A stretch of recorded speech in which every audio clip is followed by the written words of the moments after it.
এই যে আপনারা দেখতেছেন যে এখানে যে রিং বাঁধা হইতেছে। তো প্রথমে হচ্ছে এই যে বিমটা আছে সেই বিমে হচ্ছে আগে L/4 দিয়ে ভাগ করে নিছে তারা। তারপর হচ্ছে এইখান থেকে এই যে এখানে 4 ফিট। তো এই 4 ফিটে হচ্ছে তারা হচ্ছে 6 ইঞ্চি পর পর হচ্ছে তারা রিং বসাবে। এবং এই যে এই পাশে বিমটা আছে, এই পাশের বিম থেকে এই পাশে যে 4 ফিট আছে এই 4 ফিট পর্যন্ত তারা হচ্ছে 6 ইঞ্চি পর পর বসাবে। এবং মাঝখানে যে থাকবে সেই মাঝখানে রিংগুলো হচ্ছে 7 ইঞ্চি পর পর বসবে। এটা ভীমের ক্ষেত্রে। তো সকল ক্ষেত্রেই কিন্তু এক না, এটা শুধু ভীমের ক্ষেত্রে। তো আপনারা অবশ্যই যখন তারা ভীমের কাজ করবে বা ভীম যখন তারা বাঁধবে তখন অবশ্যই আপনারা থাইকে হচ্ছে সেই কাজগুলো অবশ্যই দেখে নেবেন।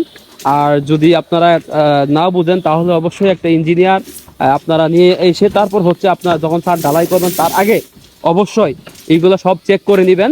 নিচে যে সেন্টারিংগুলো আছে সব A to Z চেক করে নিয়ে তারপর হচ্ছে আপনারা কাজগুলো করবেন, তাহলে হচ্ছে আপনার কাজটি সঠিক হবে।